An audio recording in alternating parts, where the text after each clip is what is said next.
dari nomor 2, Suci, Suci, Suci.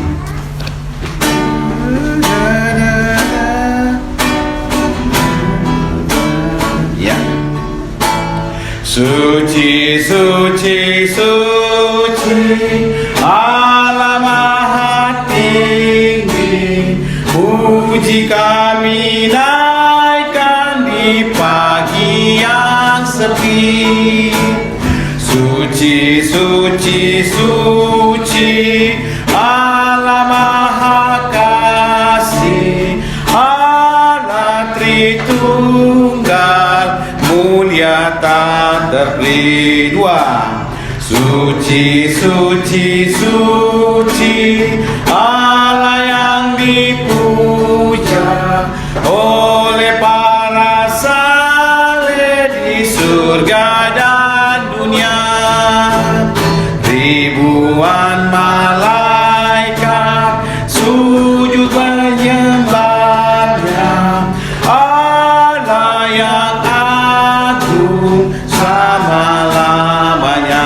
Bait 3. Suci, suci, suci, walau tak sembunyi, walau tak terserat oleh orang keji, hanya Tuhan saja yang tiada lagi, kuat, sempurna, indah dan murni. Kita bait 4, kita bersama-sama berdiri. 2, 3. Suci, suci, suci, Allah Maha Tinggi, alam seluruhnya menyanyi tak henti. Suci, suci, suci, Allah Maha Kasih, Allah Tritunggal, mulia tak terperi. Selamat pagi, saudara-saudara sekalian, Bapak Ibu saudara sekalian. Selamat pagi. Saya mengucapkan selamat tahun baru. Selamat tahun baru. Salam Maranatha. Maranatha. Sebelum saya melanjutkan, saya ingin mengutip satu dua pasal, karena ini dalam suasana lingkup tahun baru. Kita boleh baca bersama-sama kalau saudara mau ikuti. Yang ada di dalam Filipi 3, dikatakan di sana ayat 3:13, saudara-saudara, aku sendiri tidak menganggap bahwa aku telah menangkapnya, tetapi ini yang kulakukan, Rasul Paulus. Aku melupakan apa yang telah di belakangku dan mengarahkan diri kepada apa yang di hadapanku, dan berlari-lari kepada tujuan untuk memperoleh hadiah, yaitu panggilan surgawi dari Allah dalam Kristus Yesus. Mari kita bersatu dalam doa. Kepadamu ya Bapa di sorga, Tuhan pencipta langit dan bumi, hari ini kami diberikan kesempatan untuk menikmati oksigen, menghirup udara yang Kau berikan kepada orang yang benar maupun pada orang yang tidak benar, menunjukkan betapa kasih setiamu kepada kami seisi dunia bahkan. Dan kami orang-orang yang telah Engkau benarkan, orang-orang yang telah Engkau kuduskan di dalam darah kasih Tuhan Yesus Kristus, kami datang dengan sukacita surgawi memuji-muji Engkau. Dan kami berjanji akan memuji Engkau sepanjang tahun seperti Raja Daud. Dan kemudian saat ini kami mau mendengarkan firman-Mu. Biar kami mengalami firman-Mu betul-betul kami terapkan di dalam hidup. Karena firman-Mu itu betul-betul pelita yang akan membawakan sukses bagi kami, setiap orang tanpa pandang usia, laki perempuan, besar kecil. Engkau akan memberikan sukses kepada kami sesuai dengan janji-Mu di Yosua 1 ayat 8. Inilah yang ingin kami pegang dan alami Tuhan sepanjang tahun 2022. Supaya kami selalu berada dalam kesetiaan memuliakan Engkau. Berkati saudara-saudara kami yang hadir di sini, yang belum datang atau yang bekerja karena tugas. Tuhan pelihara pikiran dan akal mereka supaya tetap teguh di dalam kasih Tuhan Yesus. Dalam nama Tuhan Yesus berdoa. Amin. Saudara-saudara sekalian, sebelum kita melanjutkan, karena ini tahun baru, saya ingin menyanyikan lagu 475. Lagu 475 itu berbicara tentang tahun baru. Lingkup tahun baru harus kita hadirkan, bukan karena ini tahun baru. Orang yang paling berhikmat di dunia mengatakan tidak ada tahun yang baru. Yang baru sekarang sudah terjadi dahulu, tetap sama. Namun dikatakan di firman Tuhan mengatakan kalau orang sudah di dalam Kristus, itulah kali kejadian baru di dalam hidupnya. Sehingga kita sungguh-sungguh penuh sukacita mau memulihkan nama Tuhan. Di situ dikatakan ku song-song tahun baru. Kalau mau diikuti dengan gitar silakan, kita bisa nyanyi bersama-sama. 1, 2, 3. Ku song-song tahun baru dengan permohonan agar sepanjang tahun dipimpin Tuhan. Semoga ku alami tahun kemajuan, tahun yang membuktikan perlindungan Tuhan. Yang kedua, semoga tahun ini membawa karunia, ku girang menikmati kemuliaan Bapa. Aku sepanjang tahun penuh keyakinan, bersandarkan kasih-Nya tenang serta Tuhan. Terakhir, Tuhan untuk bersaksi tentang kasih Bapa, berlatih melayani kelak pun di surga. Ku song-song tahun baru dengan permohonan agar sepanjang tahun ku dipimpin Tuhan. Amin. Franz Hafegal, kita kutip kerinduannya ketika masuk dalam tahun yang baru. Dia ingin agar supaya selalu dia dengan satu permohonan sepanjang tahun dipimpin oleh Tuhan. Tidak akan ada kegagalan kalau Tuhan memimpin kita. Amin, sesuai dengan Yosua 1 ayat 8. Baik Bapak Ibu Saudara sekalian, salam Maranatha. Hari ini kita akan belajar firman Tuhan bersama-sama dari 1 Yohanes 2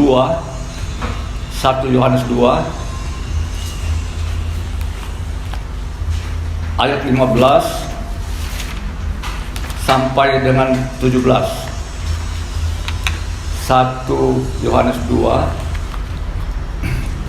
ayat 15 sampai dengan 17. Saya bacakan ayat 15, Bapak Ibu 16, dan kemudian yang terakhir kita sama-sama. Ayat demikian firman Tuhan, ayat 15. Janganlah kamu mengasihi dunia dan apa yang ada di dalamnya. Jikalau orang mengasihi dunia, maka kasih akan Bapa tidak ada di dalam orang itu. Lanjut.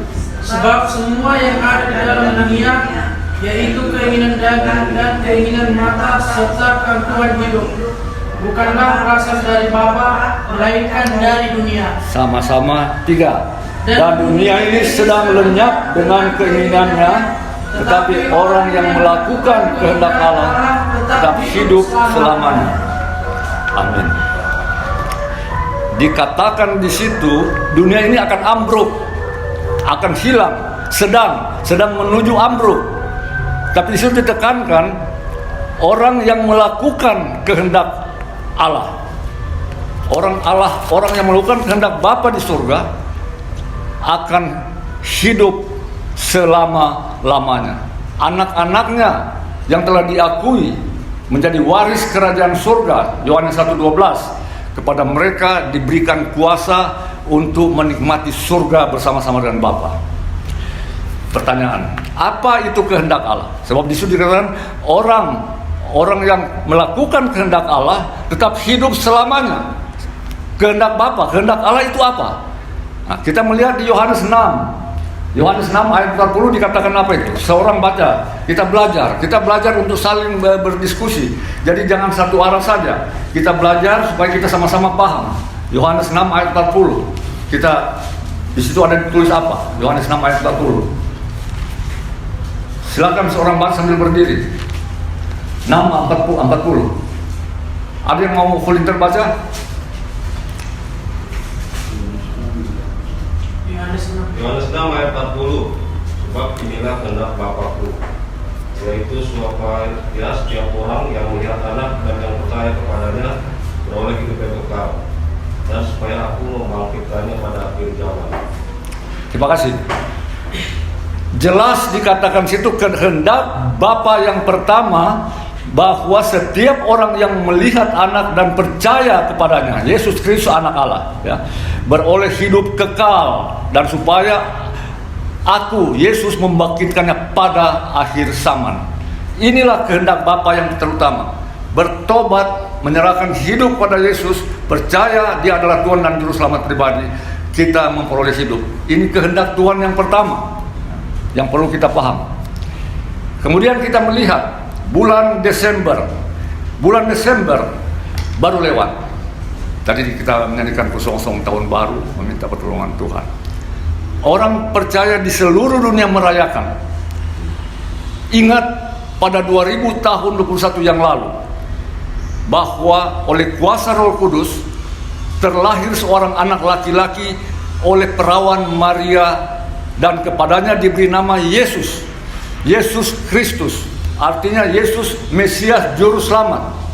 Di samping Yesus disebut Juru Selamat, di situ dikatakan juga Immanuel. Nah, Immanuel, Im itu bersama, Manu itu manusia, El itu Tuhan. Jadi Tuhan bersama manusia, Dia hadir bersama manusia di bumi. Allah menyertai kita setiap hari dalam kita suka bilang God bless you, God bless you. Kita harus paham itu. Kalau kita bilang God bless you, berarti kita paham bahwa Allah ada di dalam kita. Dia menyertai hidup kita. Kita bilang God bless, tapi kita tidak memahami itu, tidak ada gunanya.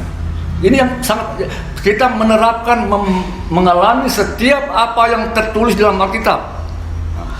Bapak Ibu Saudara sekalian, lebih jelas atribut dari bayi yang baru lahir itu terdapat di Yesaya 9. Saudara boleh baca di situ nanti kalau dirubut panjang. Setelah Tuhan Yesus menyelesaikan ini, bicara tentang penyelamatan. Bayi itu datang untuk menyelamatkan seisi dunia. Dan secara rentetan dia menjadi besar di Nazaret, dia lahir di Bethlehem benar, dia menjadi besar di Bethlehem di Nazaret, dia lahir di Bethlehem, Yesus of Nazaret. Dia jadi besar di Nazaret. Semua lokasi itu ada sekarang.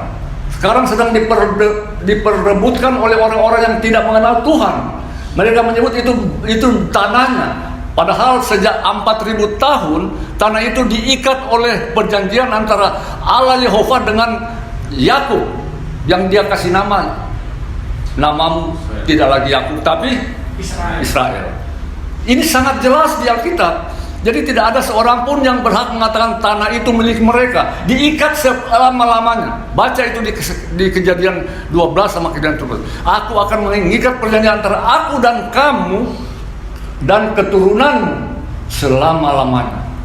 Berarti di situ nanti satu waktu Abraham akan hadir di Palestina. Sekarang dia belum ada. Kapan itu? Kita akan bicarakan itu, berbicara tentang kerajaan 1000 tahun kemudian. Tuhan Yesus menyelesaikan penyelamatan. Setelah itu Ia kembali ke surga. Dikatakan di pengakuan iman surga, kita bilang, Ia kembali ke surga, duduk di sebelah kanan Allah Bapa yang Maha Kuasa. Sebelum naik ke surga, Berkali-kali Tuhan mengingatkan murid-muridnya. Orang percaya hari ini, setiap orang percaya hari ini itu sama dengan murid-muridnya pada masa lalu. Ia akan kembali. Aku pergi kepada Bapa, aku menyediakan tempat di sana.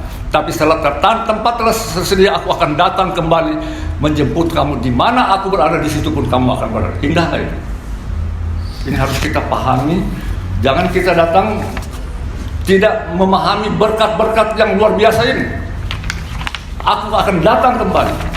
Berkali-kali dia katakan itu, bukan cuma sekali.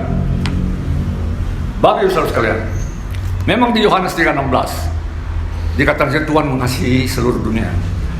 Tapi ingat, di situ kan hanya bagi yang percaya, hanya bagi only, ya, hanya saja yang percaya kepadanya beroleh hidup kekal. Dunia dia datang untuk diselamatkan, tetapi tidak semua dunia diselamatkan, hanya yang percaya. Ya. Bandingkan dengan Yohanes 1:12, ia datang kepada milik kepunyaannya, tetapi milik kepunyaan tidak mengenal dia. Tetapi seberapa banyak, semua, lainnya lembaga Alkitab menulis semua yang percaya kepadanya. King James mengatakan as many as receive him, seberapa, jadi tidak semua. Seberapa yang percaya kepadanya, to them, kepada mereka, give him power, dia memberikan hak dan kuasa. Ini luar biasa. Bapa di surga pencipta langit dan bumi loh. Yang membuat bangsa Israel berjalan di air dengan tanpa kesulitan dan menghancurkan powernya si Firaun. Dia yang bilang yang percaya kepadanya akan diangkat menjadi anak-anak yang percaya kepada Yesus. Ini sangat indah. Ketika saya membaca ini, saya tahu bahwa saya satu waktu kalau saya mati besok, tergeletak dimanapun, saya sudah disiapkan tempat bersama-sama Tuhan. Pertanyaan Bapak Ibu Saudara, untuk siapa yang kembali? Ini pertanyaan, dan ini kita harus tahu untuk siapa. Kalau kita membaca firman Tuhan dari Kejadian sampai Wahyu, hanya dua hal dia datang ke dunia. Hanya dua hal. Pertama, kepada kembali untuk mendirikan kerajaan 1000 tahun di sana, bangsa Israel hadir, 12 suku hadir, dan yang kedua menjemput milik kepunyaan, yaitu kita sekarang yang hadir di sini. Siapapun yang hadir di sini, kalau sudah percaya, akan Tuhan jemput. Yang tidak hadir harus segera ambil kesempatan, keputusan untuk bersandar, menyerahkan diri kepada Tuhan. Supaya ketika tiba-tiba tadi dikatakan Pak Morris, tiba-tiba dia datang, kita semua akan terangkat. Itu doa saya kepada kita semua.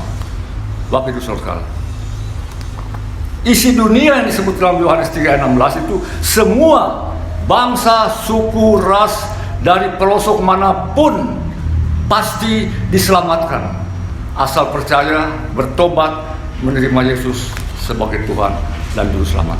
Hanya mereka yang bertobat. Sangat jelas dikatakan di dalam Yohanes 3:3. Sesungguhnya aku berkata kepadamu, jadikan situ, barang siapa yang tidak dilahirkan kembali, dia tidak akan pernah melihat kerajaan surga. Jangan main-main. Barang siapa tidak dilahirkan kembali, tidak akan pernah melihat kerajaan surga. Tidak akan pernah memahami, melihat.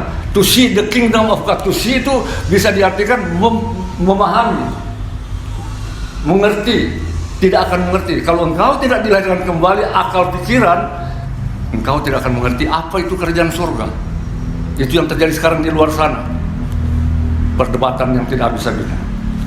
Bapak Ibu Saudara sekalian, spesifikasi Alkitab, ia datang khusus untuk umat pilihan Israel yang tadi saya bilang. Di mana kita bisa lihat itu? Ya. Yesaya 36 disebutkan sangat jelas. Dia akan datang menjemput umat Israel dari seluruh dunia, memberikan hati yang baru kepada mereka. Ini yang dibilang dilahirkan kembali. Dari sejak perjanjian lama dia sudah katakan orang-orang yang hanya dilahirkan kembali. Israel bukan semua Israel, bukan semua anak Abraham, tapi hanya orang yang telah dilahirkan kembali, yang dia berikan roh kepada akal dan jiwa mereka menjadi baru.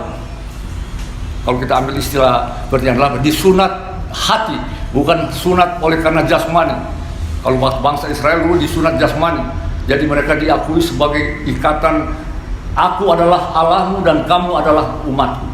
Tapi ketika Tuhan berbicara di Yeskel, dia bilang dia akan memperbaharui umat Israel. Dia datang kepada umat Israel.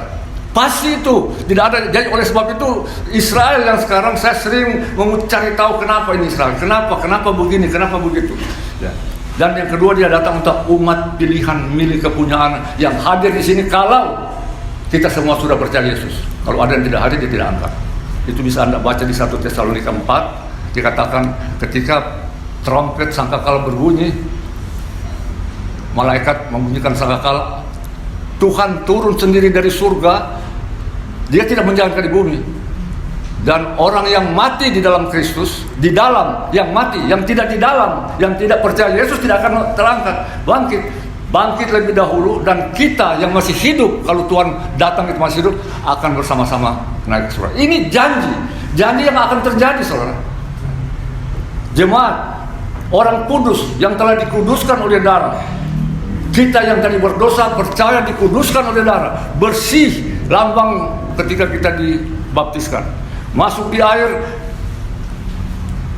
dosa kita terkubur, keluar dari air, bersih dari dosa, mati dan bangkit bersama Kristus. Ini sangat indah, Bapak Saudara. Bapak Ibu Saudara sekalian, di luar sana ada banyak hari ini orang menyerang Alkitab.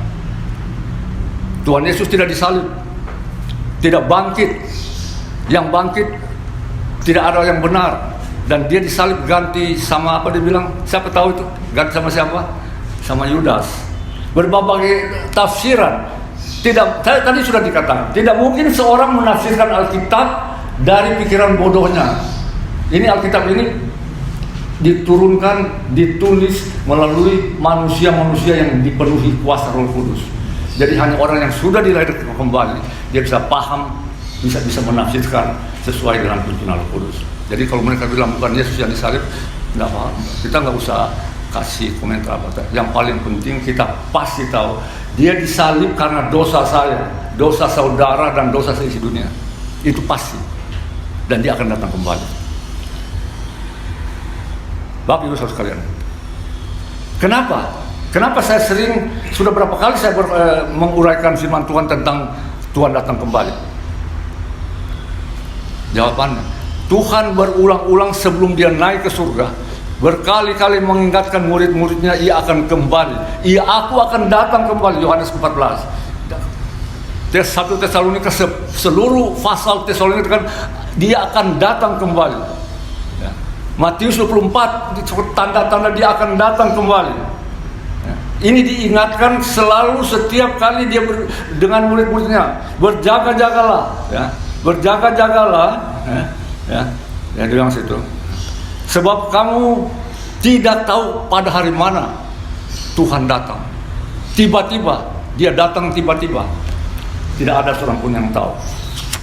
Bapak Ibu Saudara sekalian, orang boleh komentar, kok nggak ada topik lain? Pak Ewe sekali, saya udah nggak tahu berapa kali kita bisa tentang ini. Rapture. Tidak ada yang lain.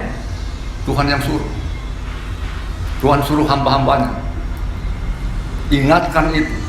Baca. Anda bisa baca itu. Ingatkan itu. Rasul Paulus mengatakan apa? Sekiranya aku mau mencoba berkenan kepada manusia, menyenangkan manusia, maka aku bukanlah hamba Kristus. Setiap orang yang berani berdiri di sini, siapapun dia, harus menyatakan bahwa yang Tuhan kehendaki, apapun konsekuensinya, dia akan datang kembali. Siap-siap. Ya. John Wycliffe, mungkin saudara tahu John Wycliffe, pengkhotbah muda, pengkhotbah muda bersama-sama dengan Charles dan John Wesley. Seseorang mengingatkan saya, tulis di WA, John Wycliffe itu setiap kali dia khotbah dihitung-hitung sudah 3.000 kali dia khotbah tentang you must be born again. Kamu harus dilihatkan kamu. 3.000 kali dia khotbah. Anda hitung aja berapa bulan itu. 3.000 kali. Satu bulan kan, 1 tahun 365 hari. Berarti kurang lebih 9-10 tahun dia khotbah terus hanya bicara. Kalau Anda tidak dilihat kembali, Anda masuk neraka. Itu khotbah yang harus Tuhan suruh tiap-tiap hari. Dan saya diingatkan, bapak-bapak, hamba-hamba Tuhan Spurgeon dan lain-lain, demikian pula. Jadi kita perlu, terserah orang mau bilang udah bosan, Tuhan yang bilang, siapapun, agar supaya Anda diselamatkan. Merayakan Natal, memperingati Tuhan Yesus lahir, gak ada masalah, indah. Perlu kita ajarkan kepada anak-anak dan cucu kita, karena itu hal penting, bagian dari keselamatan. Mengapa Tuhan datang ke dunia pertama kali? Untuk menyelamatkan seisi dunia ini. Kita perlu. Tapi yang Tuhan tekankan berulang-ulang sebelum dan sesudah dia naik ke surga, berulang-ulang dia bilang dia akan datang kembali. Kisah 1 ayat 11 dikatakan, hai orang-orang Galilea, kenapa kamu melihat ke angkasa? Yesus yang kamu lihat naik, dia akan datang kembali, itu yang terakhir, di tempat yang sama di mana dia turun dari surga. Di mana dia akan naik, di situ dia akan turun di depan bukit apa itu saya lupa ya. Karena saya udah pikiran Bukit Zaitun. Nah, terima kasih Pak. Sejak saya jatuh itu karena saya punya pikiran sudah agak terlambat. Terima kasih. Kitab Yesaya, kitab Yehezkiel, sepenuhnya Yehezkiel, kitab Mika, kitab Daniel, Zakaria, dalam Perjanjian Baru, kitab Yohanes, Filipi, seluruh kitab 1 Tesalonika dan 2 berbicara tentang Tuhan akan datang kembali. Betapa pentingnya kita yang duduk di sini perlu untuk mempelajari seperti apa dan bagaimana, sehingga kalau Tuhan datang tiba-tiba, semua saya bisa terangkat. Tiap hari saya mendoakan, kalau saya dapat dianiaya, Tuhan tolong saya tidak melepaskan iman saya. Matius 24 terperinci bagaimana jelang Tuhan datang, ia akan kembali secara dunia, tanda-tanda apa yang akan terjadi. Lihatlah di sekeliling kita apa yang terjadi. Kita ambil singkat kata, Israel tahun 48, karena kedatangan Tuhan tidak terlepas dari bangsa Israel. Jadi saya buka di YouTube kemarin berdebat tentang Israel, ada itu Hiskal, dia mengolok-olok tentang seseorang yang mempertahankan Israel tanpa Palestina. Saya kasih komentar, Bapak nggak mengerti tentang tanah Palestina. Itu Bapak nggak mengerti sunat. Itu tanda yang telah diikat oleh Allah Yehova dengan Yakub yang diganti namanya Israel. Ingat loh, Yakub diganti nama Israel. Baru kemudian timbul 12 suku. Kepada Yakub dan kepada 12 suku sejak Abraham, kepada mereka tanah itu seutuhnya dikasih sama Israel. Perang tahun 1948, saya bilang perang 67, perang 73, sepanjang perang sejak 48 tidak pernah sekalipun Israel kalah. Padahal tidak banyak dia punya. Hampir 2000 tahun dia menghilang di dunia. Tiba-tiba dia jadi proklamirkan Israel merdeka.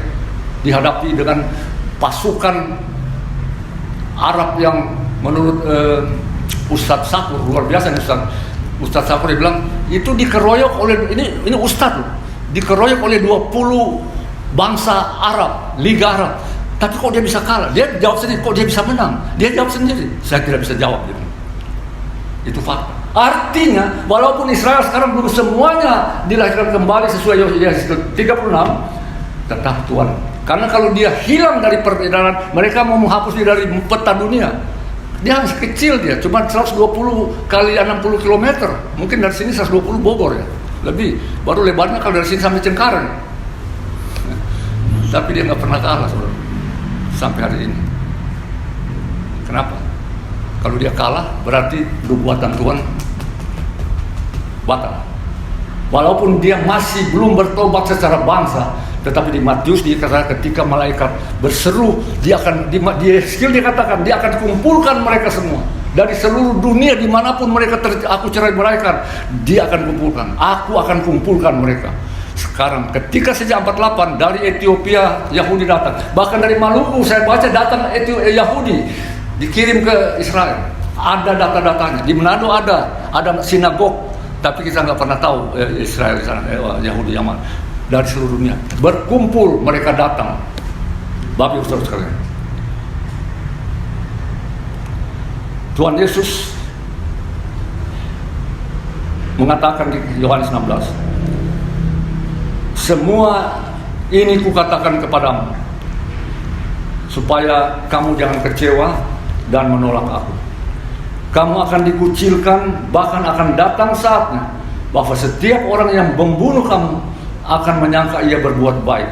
Ini nubuatan, ini terjadi. Bukan hanya orang Kristen, Yahudi. Perang dunia pertama habis 6 juta dunia di seluruh dunia, 6 juta di Jerman. Anda bayangkan kalau 6 juta itu habis, terus mereka tercerai-berai, tidak tahu mana saudara mana sana. Bahasanya baru dikumpulkan satu persatu untuk memahami bahasa-bahasa Ibrani, dan dengan luar biasa mereka bisa mendirikan kerajaan Israel. Artinya nubuatan-nubuatan yang berhubungan dengan Yesus lahir semua telah tergenapi. Dengan demikian nubuatan dia akan datang kembali. Ini jadwal. Setelah dia naik ke surga, jadwal berikutnya dia akan datang. Nah, ini yang kita tunggu-tunggu. Dia kasih tanda-tanda di Matius. Kamu akan mengenal deru perang. Tanda pertama dia katakan bait Allah akan runtuh.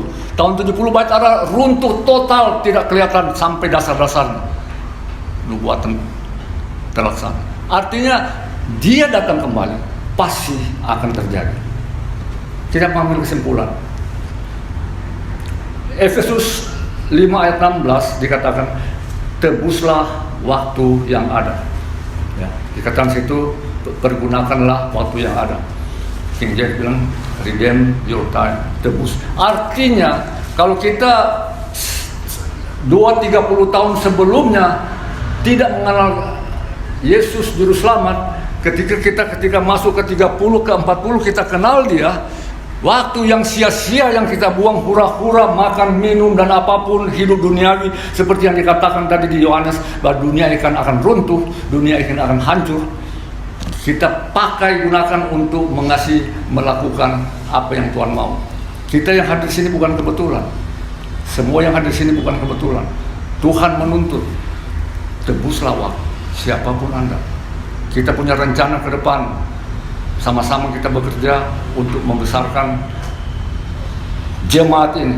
Ketika Tuhan datang, kita mempersembahkan yang dikatakan di lagu itu, apa lagu itu?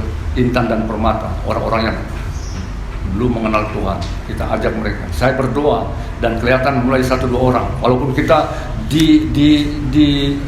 mengalami berbagai masalah sejak berdirinya jemaat ini, iblis berusaha untuk menghancurkan. 20 orang datang, pergi, 30 orang datang, pergi, 40 orang datang, sampai kemarin tersisa. Inilah sisa dari yang sisa. Sisa-sisa Israel kalau dikatakan di Roma.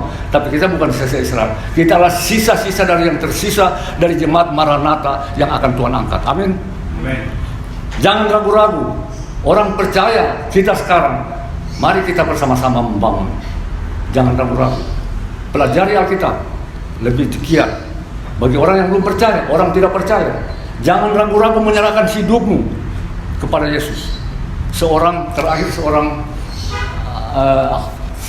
ekstremis, ya, radikal Palestina yang sangat giat menyuarakan berjuang untuk Palestina. Tiba-tiba dia diubah Tuhan. Namanya Fadil Muhammad, Fadil Mulia. Tiba-tiba dia diubah dengan luar biasa. Ketika diwawancarai oleh Fakta Israel, ada grup Fakta Israel, dan kemudian dari diaspora, dia tanya begini, Bapak merasa apa ketika Bapak percaya Yesus? Saya kaget waktu dia jawab, saya menyesal. Wah, percaya Yesus menyesal. Rupanya dia bilang, saya menyesal. Dia, kenapa Bapak bisa menyesal? Saya menyesal. Sebenarnya kenapa nggak dari dulu? Dulu saya percaya Yesus. Bukan cuma dia yang bicara begitu. Banyak saya bertemu dengan beberapa orang, bukan banyak, beberapa orang. Mereka, saya menyesal. Kenapa nggak dari dulu saya percaya Yesus? Oleh sebab itu, kalau hari ini kita belum percaya, serahkan itu. Dia change your life. Ada lagu bilang, if you meet a man from Galilee, kalau engkau bertemu dengan seorang laki-laki dari Galilea, he will change your life. Dia akan ubah hidupmu. Jangan berpikir, aduh kalau saya percaya, saya mau diubah bagaimana? Dia akan ubah. percayakan penuh, serahkan penuh, dia akan ubah. Pasti itu. Banyak yang terjadi. John Newton, penjahat, pedagang budak, pelecehan wanita. Dia tulis dia punya kerangka sebelum dia mati, sesudah dia mati apa namanya? Batu nisan. John Newton, pelecehan wanita dan macam-macam penjahat diubah menjadi gembala puluhan tahun. Dia bisa ganti. Jadi kita banyak orang berpikir bagaimana ya? Kalau saya percaya dia, jangan-jangan saya nggak bisa. Bagaimana saya masih mabuk, saya masih judi? No. Tuhan akan merubah saudara. Pasti. Karena itu dikatakan di dalam Yesus yang lama telah berlalu dan yang baru telah tiba. Artinya dia akan merubah setiap orang yang dengan bersandar penuh percaya kepada Tuhan tanpa ada keraguan-keraguan. Ini yang saya harapkan sebagai hamba. Kalau tadi dikatakan saya sering berbicara tentang sedikit Tuhan datang kembali, sedikit tentang kau harus dilahirkan kembali. Itu Tuhan suruh, bukan saya. Dan saya tidak akan dibiarkan terus di sini kalau saya hanya menyampaikan kalau kamu datang sini kasih persembahan, oh kamu masuk surga. Itu bukan ini. Bahwa kalau ada orang-orang yang punya duit, ada orang bawa kasih uang di sini. Kemarin ada orang transfer uang 5 juta untuk kasih persepuluhan. Nanti ada pengumuman nanti bukan itu yang saya cari. Hatinya untuk Tuhan, dia diubah dan dia masuk di sini menjadi intan-intan dan permata yang kita persembahkan kepada Tuhan. Itu yang paling indah. Untuk tahun ke depan ini, mari kita bersama-sama. Siapa yang masih ada di dalam keluarga kita, di dalam saudara kita, kita doakan setiap hari jam doa. Bawakan di dalam doa, berlutut. Ada ketika saya masuk di satu gereja saya udah lupa di mana, di Texas atau di mana waktu itu, tahun-tahun 80-an, di depan pintu gereja itu dia bilang, you have many problem. Dia kata, apakah engkau banyak masalah? Ya, dia bilang begitu. Ya. Dia bilang, down on your knee, berlututlah. Berarti waktu itu saya belum tahu apa maksudnya berlutut. Artinya itu berlutut, berdoa kepada Tuhan, minta masalah apapun. Memang betul, Alkitab tidak pernah salah. Masalah apapun pasti akan terlaksana. Kalau hati kita menyerahkan penuh kepada Tuhan, dia akan menyelesaikan masalah itu. Terbukti. Spurgeon apa kurang dia? Dia 17 tahun, bingung. Dia mau kemana ini? 17 tahun dia bingung, ketakutan mati. Spurgeon itu pengkhotbah yang terbesar sepanjang abad dikatakan.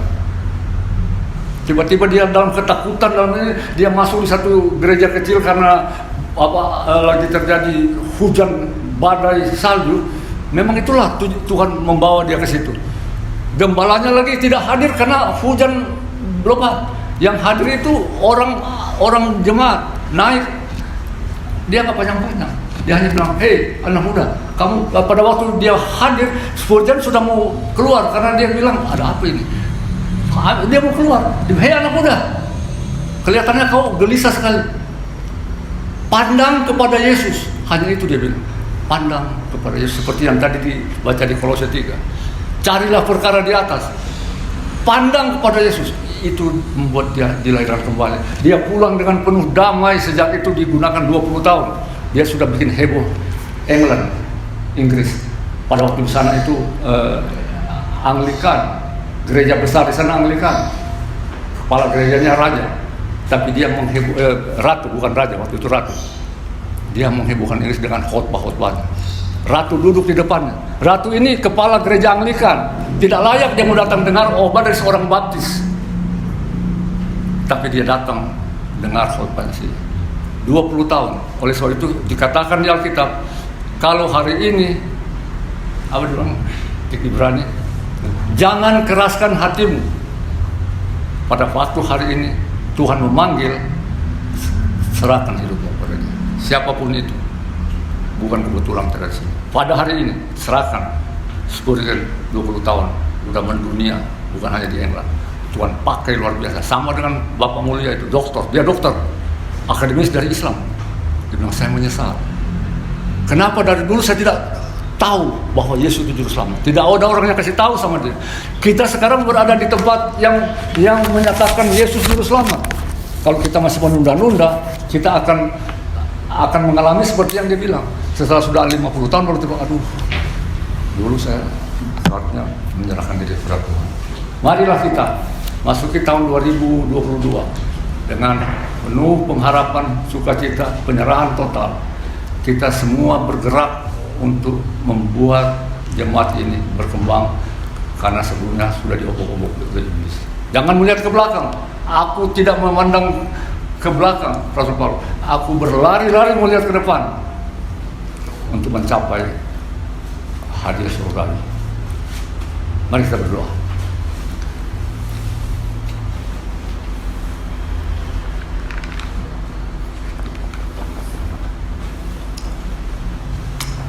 Sedikit saja,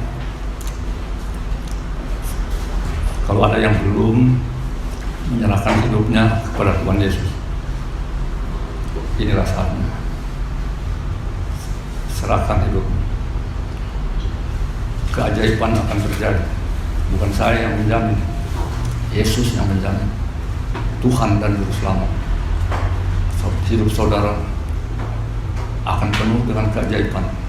Dipakai Tuhan, apakah di bidang pelayanan, ataupun di bidang komputer, atau di bidang kedokteran, tapi di sana saudara akan dipakai untuk memuliakan Tuhan sampai menunggu Dia datang. Bapa di surga, hamba telah menyampaikan apa yang patut Engkau inginkan untuk mengingatkan teman-teman, saudara-saudara yang ada di sini dan bahkan di tempat lain ketika berdiskusi bahwa Engkau akan datang kembali berkali-kali, walaupun tidak bisa terhitung lagi, atau ada yang mungkin bosan. Engkau tidak mengatakan, harus menyampaikan, hamba adalah hamba, harus seturut apa yang dikatakan oleh Tuhan, dan itu yang telah hamba lakukan. Kiranya Tuhan menyertai jemaat ini atau mereka yang baru sekali ini hadir. Tuhan tolong supaya mereka oleh kuasa Roh Kudus, Tuhan ingatkan bahwa mereka butuh Juru Selamat untuk memperoleh hidup. Saya berdoa untuk saudara-saudara pemuda-pemuda yang hari ini tidak hadir karena tugas. Saya berdoa kepada Pak Fauzi juga yang harus kerja. Ada pemuda-pemuda John dan Jackie, Tuhan lindungi mereka. Kiranya pada waktu-waktu yang akan datang minggu depan mereka bisa hadir. Berkati semua yang hadir, keluarga demi keluarga, suami istri, sehingga kami setiap hari bisa dengan penuh kerinduan tetap menantikan bahwa Engkau akan datang. Kami semua perlu bersiap-siap. Terima kasih Tuhan. Yang berdoa untuk MKC yang dalam penjara, yang saat ini berada di rumah sakit. Dia dianiaya oleh karena dia dengan gigih menyatakan bahwa Engkau Tuhan Yesus Juru Selamat satu-satunya di bumi ini, di tengah-tengah keluarganya, di tengah-tengah kelompoknya yang belum kenal Engkau, dan sekarang dia tergeletak di rumah sakit. Kalau Engkau berkehendak, tidak ada yang mustahil ya Tuhan. Demi kemuliaan namamu yang besar, supaya orang tahu ada Tuhan di Israel, ada Tuhan di bumi ini yang memelihara anak-anaknya yang terus-menerus berseru menyatakan Juru Selamat Yesus satu-satunya. Tuhan tolong seperti Firaun supaya dia tahu bahwa ada Tuhan. Setelah itu Tuhan menghukum dia. Oh Bapa di surga, tolong Pak MKC ini. Demikian juga dengan banyak orang-orang yang tersebar di seluruh dunia hari ini di penjara. Sama halnya yang terjadi di tempat yang gelap gulita, tapi mereka bisa bertahan oleh karena kuasa-Mu. Kami berdoa terus menerus untuk mereka, bahkan di bumi Indonesia ini Kau melihat apa yang terjadi. Oh Bapa di surga, kami mengucap syukur, kami berdoa meminta kepada di dalam nama Tuhan Yesus Kristus Juru Selamat kami. Amin. Nomor 4, Maha besar oh Tuhanku. Ya.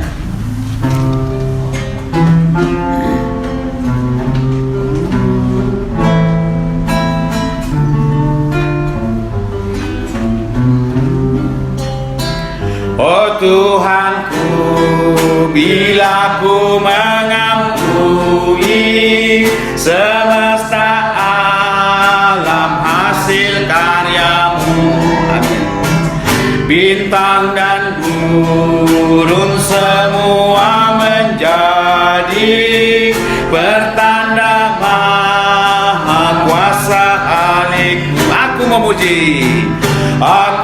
memuji kebesaran-Mu, maha besar penciptaku. Aku memuji kebesaran-Mu, maha besar, oh Tuhanku.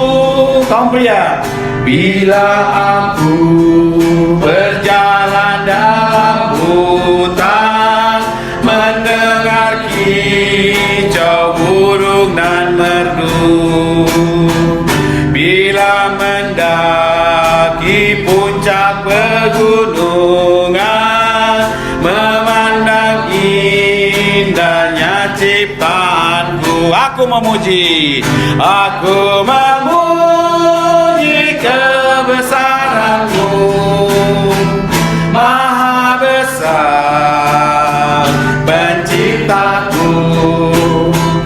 Aku memuji kebesaran-Mu, maha besar, oh Tuhanku.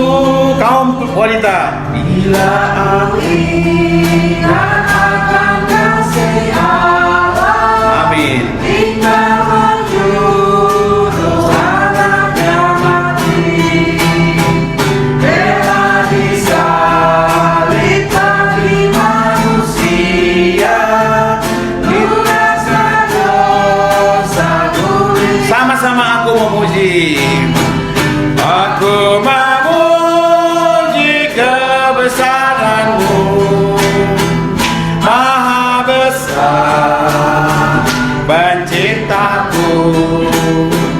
Aku memuji kebesaran-Mu, maha besar, oh Tuhanku. Sama-sama bait yang 4.